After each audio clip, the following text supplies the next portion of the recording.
single thing that is going on everywhere in the universe.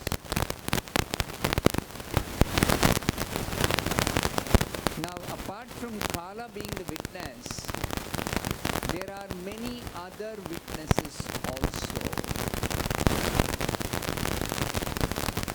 Just like here it is mentioned, the sun, the moon and fire are also witnesses.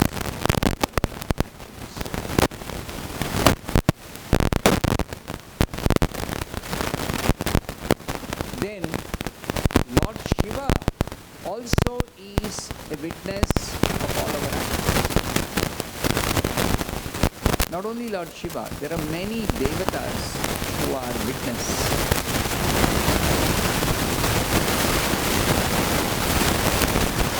So one cannot escape doing any material activity, especially sinful activities. One has to suffer the consequences.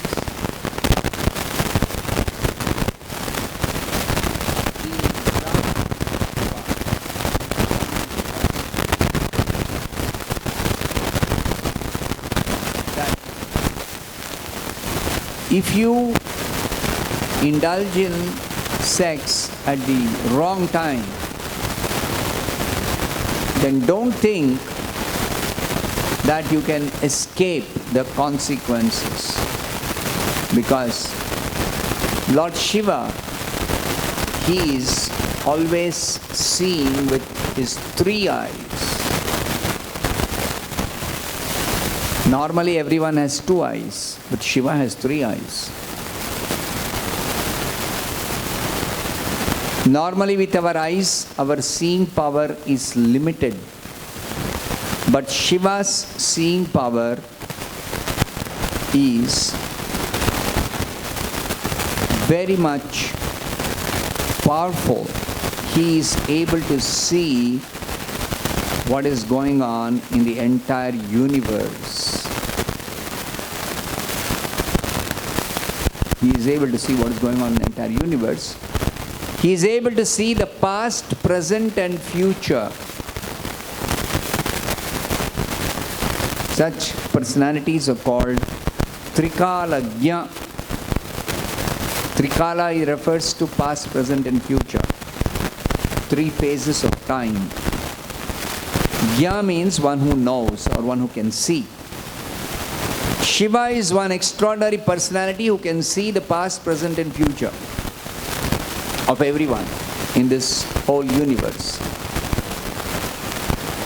So, Kashyapa is warning Diti that Shiva's body, now he is describing Lord Shiva, Shiva's personality.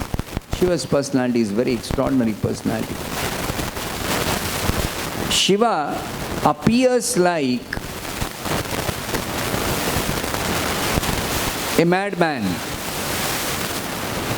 Why? He lives in the crematorium. And his body is covered with ashes.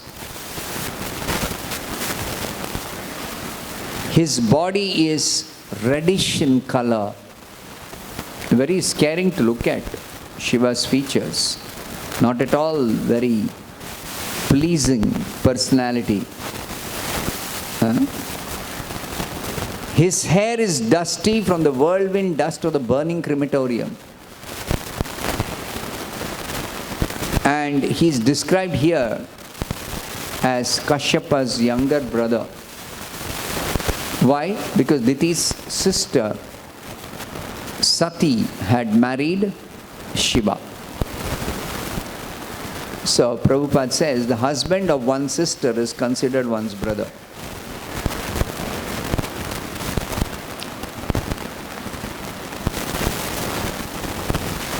Devaraha, this is the Sanskrit that is used here. Younger brother of the husband. Devar. In Hindi they say Devar.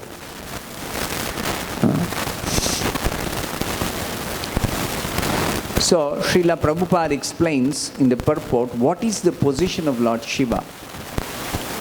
Shiva's position is greater than the position of any living being in the whole universe, including Lord Brahma. But he is subordinate in his position to Lord Vishnu. His position is in between the position of Brahma and Vishnu. He is especially empowered for a specific purpose in the administration of this whole universe. As was explained earlier, he is very kind to sinful living entities like the ghosts, who due to their sinful activities, they are unable to get a gross body, and they are frustrated in trying to act through their act without a gross body. They can't perform any activity without a gross body. They are unable to act through their subtle body. So they only have a subtle body. They don't have a gross body. And for this reason, ghosts are always looking whose gross body they can enter and utilize.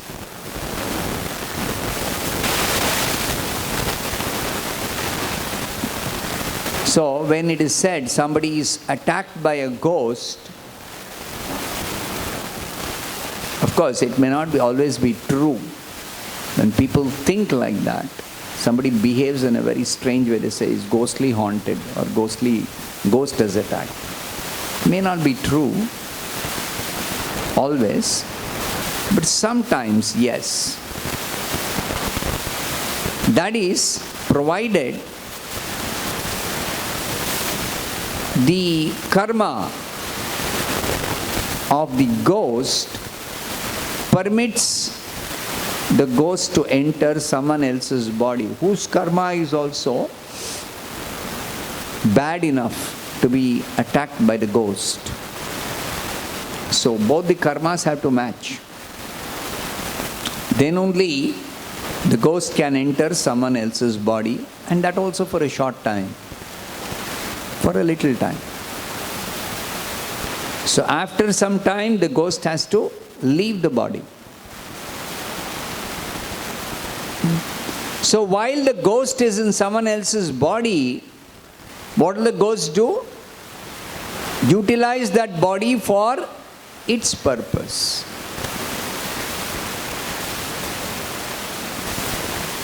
It's like somebody enters your house and then utilize that house for their purpose. And meantime, you are held captive. You are unable to do anything in your house. This is an analogous situation. Normally I use my body for my purposes, but if a ghost enters my body and overpowers me, then I can't use my body. For the duration of the time the ghost is in my body and overpowered me, I can't use my body. Then the ghost will use my gross body for its purposes. Then when I move my hand, I speak, I do any activity, it looks like it is not at all me, it is not my behavior. It will appear very, very strange.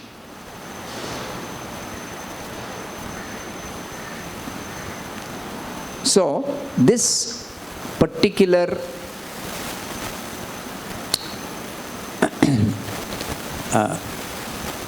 phenomenon of ghost entering someone else's body and overpowering that person is a reality in this world. It's a fact. Some people say, I don't believe in ghost. Or they say, I don't believe in ghost haunting. It's not a question of whether you believe or don't believe. The laws of nature are such that these are all facts. Though many times we are unable to ascertain whether it is actually a person is ghostly haunted or not. We cannot always ascertain. Just because somebody is behaving in a very strange way, you cannot conclude the person is ghostly haunted. There are instances in the scriptures where somebody was haunted by a ghost, but both the haunted person and the ghost were delivered by a pure devotee. When Srila Bhaktivinoda Thakur was traveling and preaching, he came to one particular place where there was a ghost haunting one tree. And people in the mode of ignorance, tamoguna, they sometimes worship such ghosts. In the Bhagavad Gita, Krishna explains this. Yajante satvika devan yaksha rakshamsi rajasaha bhuta preta ganamschanye yajante tamasa janaha. 17.4. Open your Bhagavad Gita.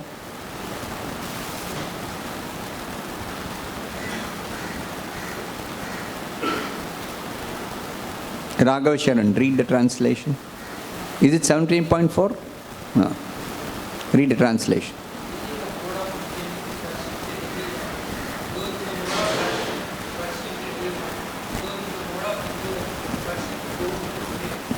Those in the mode of ignorance worship ghosts and spirits. So when Bhaktivinoda Thakur went to that particular town, he saw some people worshipping that tree. It was not because they wanted to worship the tree, they were worshipping that tree. They were worshipping the ghost which was residing in that tree.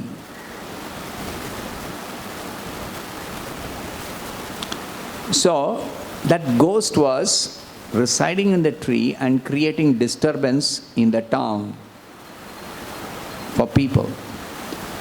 So, Srila Bhaktivinoda Thakur was approached by some people that can you do something about this ghost, getting rid of this ghost.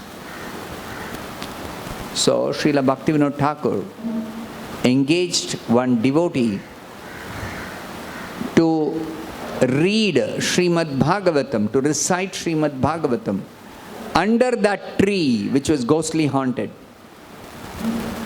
And within a short time, few days, that ghost had to leave the tree and go away. You see? So wherever there is chanting of Hare Krishna or recitation of Srimad Bhagavatam or any devotional service being performed, there ghosts cannot stay. Ghosts cannot create any trouble. Ghosts cannot attack anybody.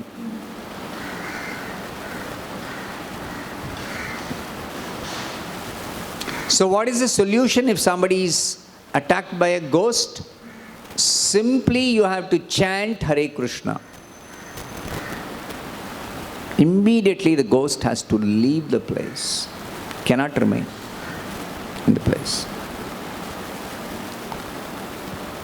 In that chapter describing Putana killed in the 10th canto of the Bhagavatam, in the Krishna book, Srila Prabhupada says, wherever there is chanting of the holy name of the Supreme Lord, even done negligently, this is the specific word Prabhupada uses.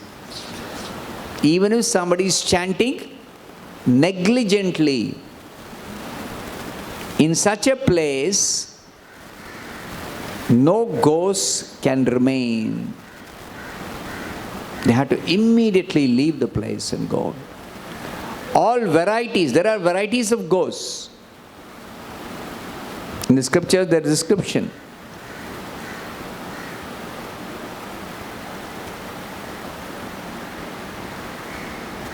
Anybody has got a mobile? Just give me the Krishna book.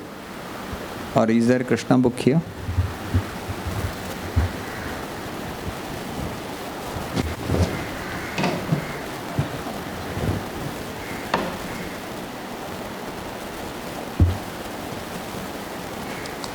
I'll read for you from the Krishna book.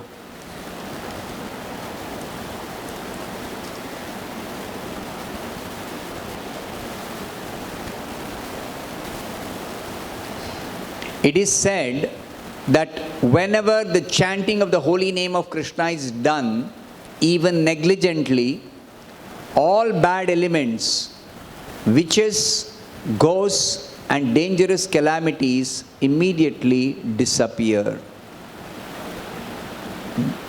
And what are the varieties of these ghosts who actually attack? There is a very big list.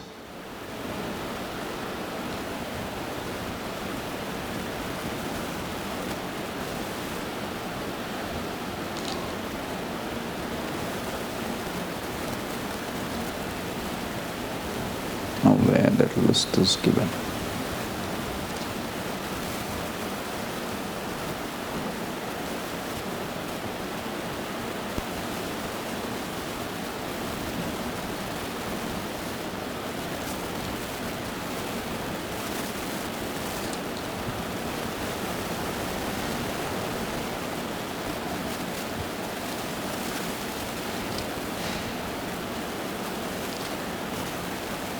Somewhere else the list is given, a very big list of varieties of ghosts, and they have varieties of powers to give trouble to other living beings. So all such ghosts cannot remain. Yes. Mother Yashoda chanted different names of Vishnu to protect child Krishna's different bodily parts. Mother Yashoda was firmly convinced that she should protect her child from different kinds of evil spirits and ghosts. See the list now. Dakinis, Yatudhanis, Kushmandas, Yakshas, Rakshasas, Vinayakas, Kotaras, Revatis, Jeshthas, Putanas, Matrikas, Unmadas, and similar other evil spirits who cause persons to forget their own existence, give trouble to the life air, and give trouble to the senses. Sometimes they appear in dreams and cause much perturbation. Sometimes they appear as old women and suck the blood of small children. Very dangerous, such ghosts and spirits. But no such ghosts and evil spirits can remain where there is chanting of the holy name of God.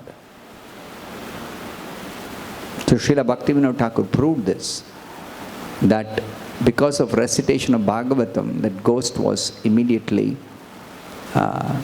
sent away from that tree. So such chanting of the holy name or any activity of devotional service, the ghosts cannot remain. The evil spirits cannot remain. In short, wherever there is chanting, immediately it brings in all auspiciousness. Anything inauspicious is driven away by chanting of the holy name. So sometimes when some devotees move to a new house, then they are generally advised, do some yajna to drive away some evil spirits or bring in auspiciousness. Now that conventional yajnas are not effective because we don't have qualified brahmanas to do those yajnas.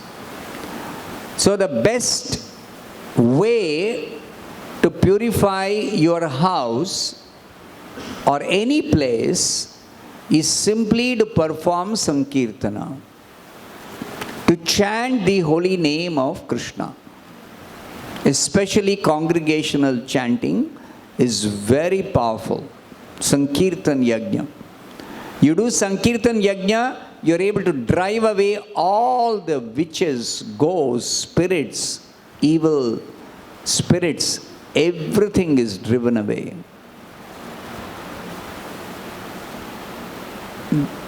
And such chanting also brings in all auspiciousness for your home. Brings in all auspiciousness. There cannot be anything inauspicious in the presence of the holy name. It is all auspicious. The holy name of Krishna is 100% auspicious. And not only it is auspicious, it drives away all inauspiciousness. Therefore, householders must have this practice of doing Sankirtan every day in your home. You must do little Sankirtan to bring in auspiciousness for yourself, your family members, for everyone in the house. Simply you do Sankirtan for little time every day. Even you do 5 minutes, 10 minutes, that's enough. If you don't have much time, that will bring in all auspiciousness. There cannot be anything inauspicious. So here you see the situation. Shiva, especially during the Sandhya Kala, I explained yesterday what is Sandhya Kala. The junction periods of the 3 times of the day, morning, noon and evening. Sunrise, noon and sunset. So this time is most inauspicious for certain activities. But then again, it is the most suitable time for any spiritual activity. That's why those who chant the Gayatri mantra, the duly qualified brahmanas, when do they chant? Especially they chant the Gayatri mantra during the 3 junction periods of the day, 3 Kal Sandhya, 3 Sandhya. In fact, the ritual of chanting this Gayatri, accompanied by performing Achamana and so many other subsidiary purificatory processes, it's called Sandhya Vandana. Literally means offering respects or obeisances to that junction period of the day, 3 times in a day. Sandhya Vandana. So duly qualified brahmanas, they are expected to chant the Gayatri mantra at these 3 junction periods of the day. Because this junction period is not auspicious for any material activity in general. Auspicious for any material activity. But even if there is some inauspiciousness, if you perform devotional service, especially at this 3 Sandhya Kala, then you drive away all inauspiciousness. Nothing inauspicious will affect you or your home or your work. So especially during these 3 periods, householders must stop all other activity and do little Sankirtan. What times? Sunrise, noon time and sunset. These 3 times. But if you are following the devotional principles as taught by Rupa Goswami in the Bhakti Rasamrita Sindhu, you have a regulated schedule for doing all your activities in Krishna consciousness. Then you don't have to particularly select these 3 junction periods and do Sankirtan. Anytime you do Sankirtan, it's okay. Anytime you do, it's okay. It is auspicious. But those who are not under the direction and guidance of the spiritual master, their lives are not regulated, then they must do this auspicious activity, spiritual activity 3 times a day to drive away all inauspiciousness. Now, it is described in a previous verse that Diti approached Kashyapa at sunset time, Sandhya, Sayam Sandhya. So Kashyapa is telling her, wait, this is not the right time. Wait. But as we can see, she is impatient. She is impatient. So she, the result of her engaging in sex at this particular time, Sandhya, Sayam Sandhya, the result is that she gave birth to twins who were big demons. She gave birth to 2 demoniac personalities. So, that is the whole significance of this chapter, pregnancy of Diti in the evening. So here you can understand how Kashyapa Muni, being a learned Brahmana, is warning Diti, this is not the right time. Shiva is actually a witness to everyone's activities, all activities.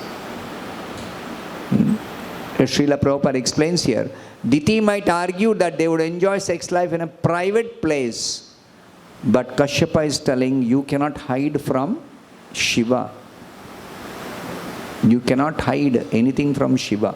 You can't do anything secretly. Any activity, you can't do secretly. So therefore, the forbidden time for sexual intercourse would be noted by Lord Shiva, and Diti would meet with proper punishment by giving birth to a child of ghostly character. Here ghostly character refers to sinful character, or a godless impersonalist. Kashyapa foresaw this, and thus he warned his wife Diti.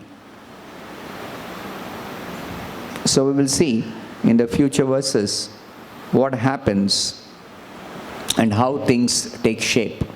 The Bhagavatam is instructing us what is proper and what is improper. Even though Kashyapa is a very powerful Brahmana and Diti is a chaste wife, Diti is not a sinful woman. Neither is Kashyapa a sinful person. No. They are very, very pious. They are chaste. They are very much followers of all the scriptural injunctions. But only in this matter of the time, Diti is impatient. Because she is afflicted by sex desire, she is requesting and almost forcing her husband to satisfy her. And Kashyapa is telling, please wait, little time. This is not appropriate. Kashyapa is trying to restrain her, warning her of the consequences. What will happen? So, later on we will see that even though she was forcing her husband, and she did force him to actually satisfy her, later on she repents. And for that repentance, she is very nicely rewarded that her grandson will be born as a pure devotee, A pure devotee is born in that family as Diti's grandson, son's son. You see, nothing which is performed in devotional service is ever without result. Always devotional service is guaranteed success. So therefore, we must perform devotional service. Material activities, on the other hand, have so many conditions to be fulfilled before it can be giving you the desired result. And even if somebody gets the desired result after doing any material activity, still that result is simply cause of material bondage. It is useless. It is useless as far as ultimate liberation is concerned. All material activities, including all auspicious activities, are useless. The only auspicious activity a person can do is devotional service, which guarantees one ultimate liberation from material bondage. Okay, I'll stop here. Grantara Srimad Bhagavatam ki jai, Srila Prabhupada ki jai.